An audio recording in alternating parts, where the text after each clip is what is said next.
Bonjour et bienvenue sur ma chaîne. Donc avec cette troisième vidéo, nous allons rentrer véritablement dans le vif du sujet et je vous rappelle bien sûr le but de cette vidéo, c'est de trouver un sens à sa vie ou en d'autres termes, trouver un projet de vie qui vous ressemble. Pour cela, il faut respecter certaines étapes. D'abord mieux se connaître, bien sûr comme je vous l'ai déjà dit, comprendre son environnement, c'est la première étape. Ensuite se retirer et se reconnecter à soi-même. Et enfin agir en utilisant entre autres son intelligence spirituelle, ça c'est la troisième étape. Donc commençons par la première étape, la connaissance de soi ou comment mieux se connaître. Alors je vous rappelle les conditions bien sûr de ce voyage. D'abord vous avez une crise à régler ou vous sentez un mal-être. Vous avez besoin de redéfinir votre projet de vie, vous vous posez des questions existentielles et vous ne savez pas comment y répondre. Donc la première étape, comme je vous le disais, c'est la connaissance de soi. Alors bien sûr, ce n'est pas un concept nouveau. Depuis la Grèce antique, les philosophes n'ont pas cessé de le répéter. Avant toute chose, il faut apprendre à se connaître ou affiner sa pierre brute. Car il est évident que vous pouvez être votre meilleur allié comme votre pire ennemi. Mais se connaître demande du temps, du courage et aussi de la volonté. Alors, dans mon livre, sur quête de sens et intelligence spirituelle, je vous présente 3 méthodes pour mieux se connaître. Alors, il existe d'autres méthodes introspectives, ce ne sont pas les seules, comme la psychanalyse, la logothérapie du docteur Frankl, etc. Mais j'ai choisi de vous parler de ces méthodes pour les avoir moi-même étudiées de façon approfondie et surtout pratiquées par moi-même, pour moi-même et pour d'autres personnes. Donc les 3 méthodes, vous les voyez à l'écran, sont l'astropsychologie, la psychologie kabbalistique et la psychologie transpersonnelle. Alors comme vous le voyez, ces 3 méthodes ont des sources très diverses. Bon, certaines s'inspirent des traditions anciennes, de courants de pensée religieux pour la psychologie kabbalistique ou des sciences pour la psychologie transpersonnelle. En fait, je pense qu'il n'y a pas de méthode universelle qui s'applique à tout le monde. Parce que chacun a sa personnalité qui lui est propre, et donc chacun doit trouver la méthode qui lui convient. Et le conseil ici, c'est d'essayer de ne pas se limiter à un courant de pensée, parce que votre environnement culturel ne trouve pas assez orthodoxe ou assez convenable. Alors, pour reprendre un adage célèbre, cherchez et vous trouverez.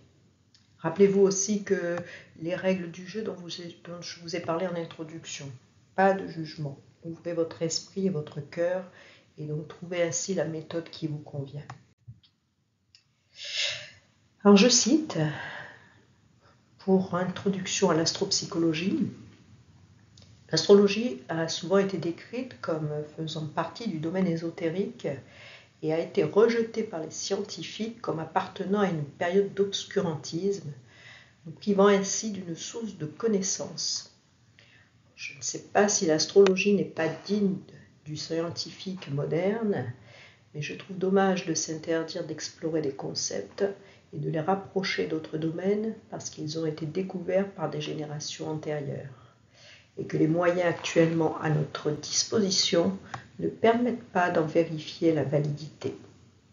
Alors je vous cite ici l'introduction de ce chapitre de mon livre pour vous parler de l'astropsychologie. Qu'est-ce que l'astropsychologie ? Alors, bien sûr, dans ce mot, c'est un mot composé qui comprend astrologie et psychologie. L'astrologie est une très ancienne science qui remonte à plus de 5000 ans et qui a été remise en cause comme beaucoup de croyances anciennes à l'époque dite des Lumières, soit au XVIIe, XVIIIe siècle, comme appartenant à l'obscurantisme.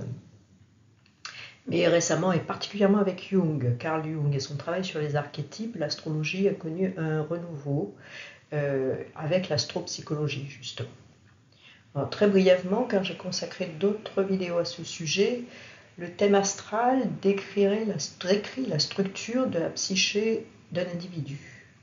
Chaque planète représente une fonction, et chaque fonction est portée par la recherche de la satisfaction d'un besoin.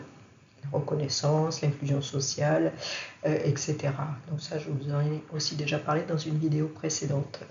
Donc il y a 10 planètes, donc 10 fonctions, 10 besoins majeurs, portés par des valeurs universelles. Je vous renvoie pour cela au travail de Schwartz.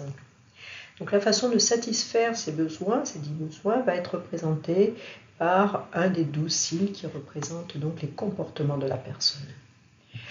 Donc personnellement, je n'ai pas trouvé de système aussi complet pour pouvoir décrire la psyché humaine.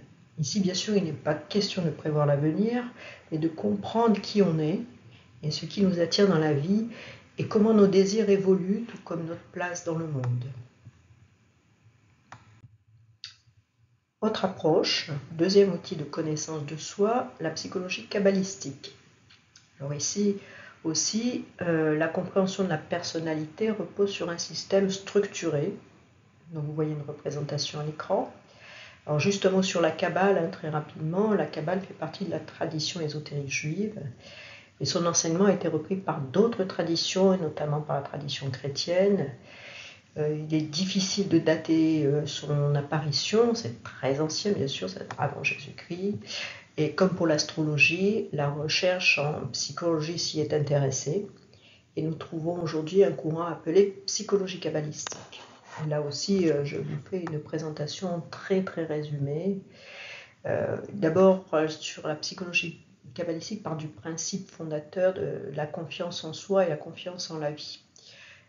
Elle nous indique que nous avons tous une étincelle divine en nous. En d'autres termes, chacun de nous est un projet en devenir. Deuxième principe fondamental, nous cherchons tous à nous unir avec quelque chose de plus grand que nous, suivant un principe de transcendance. Alors, ça peut être la divinité, conscience universelle, l'univers, peu importe, mais quelque chose de plus qui nous dépasse. Et pour la psychologie kabbalistique, la psyché humaine est composée de 10 centres d'énergie. On va retrouver ce nombre 10. Donc les 10 centres d'énergie sont appelés des séphirotes, qui sont reliés entre elles, comme vous le voyez à l'écran, par des chemins symboliques qui sont représentés par des lettres. Comme avec l'astrologie ou la psychologie jungienne, la psychologie kabbalistique fait appel aux archétypes et aux symboles. Donc vous trouverez sur mon site une série de questions à vous poser sur vous-même. Les questions ont été regroupées par centre d'énergie, donc par séphirote, pour pouvoir travailler sur cette connaissance. Et troisième outil, la psychologie transpersonnelle, appelée quatrième force en psychologie, donc après la psychanalyse, la psychologie comportementale et la psychologie humaniste existentielle. Alors ici, nous faisons vraiment un saut dans le temps, nous sommes vraiment ici et maintenant, car la psychologie transpersonnelle est apparue à peu près vers les années 60-70. Elle est assez peu développée dans le monde francophone, mais elle est beaucoup plus connue dans les pays anglophones, avec des noms comme Maslow, comme Grof, David Bohm, Sheldrake et Ken Wilberg, qui sont internationalement connus. Alors de quoi s'agit-il ? Alors, la psychologie transpersonnelle va s'intéresser à tout ce qui pousse l'homme à se dépasser dans un contexte donné, ici et maintenant. Donc les sujets abordés sont très larges, ils sont liés aux croyances de l'individu, mais aussi à ce qui le relie aux autres. La psychologie transpersonnelle brise les frontières entre les sciences, ces fameux silos entre les sciences, et va intégrer les connaissances dans des secteurs aussi divers que l'anthropologie, les traditions, qu'elles soient chamaniques, religieuses, ou les neurosciences. Alors, ces sujets d'étude sont aussi bien sur la conscience, sur lequel je reviendrai dans ce livre, mais aussi la justice sociale, par exemple. Le champ d'étude est donc très très large et il s'intéresse vraiment à l'individu dans sa complétude et dans son contexte. En termes de techniques pour mieux se connaître, la psychologie transpersonnelle aussi a recours aussi à des outils très divers. La méditation pour élargir son champ de conscience, l'hypnose, le retour à la nature pour se reconnecter à soi-même, les voyages chamaniques ou même les thérapies psychédéliques, si bien sûr elles sont cadrées par des professionnels. Alors, qu'est-ce qui fait le lien entre toutes ces trois approches ? En fait, l'objectif commun de ces trois approches est la connaissance de soi, bien sûr, mais au-delà, c'est la recherche de l'équilibre. Alors, équilibre entre vos émotions et vos réflexions, pour passer donc de l'instinct ou de l'animalité à la connaissance de soi ou à la transcendance.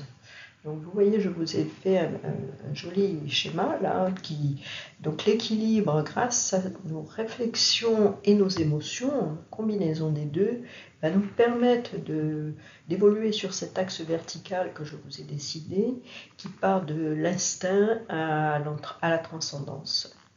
Donc vous trouverez également dans le livre une autre série de questions qui vous feront comprendre ou approcher ces 4 domaines. Ce sont une dizaine de questions à peu près.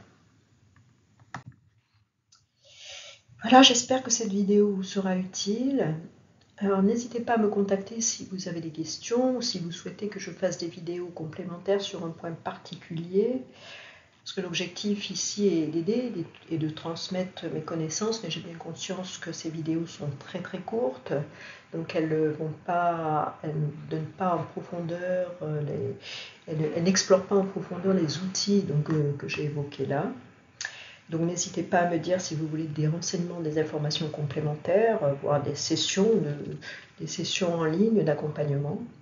Lors d'une prochaine vidéo, la semaine prochaine, nous aborderons le thème de la connaissance des cycles évolutifs, afin de vous permettre de comprendre à quel moment de votre vie vous êtes et également de comprendre votre environnement. Je vous remercie pour votre attention et je vous dis à la semaine prochaine. Au revoir.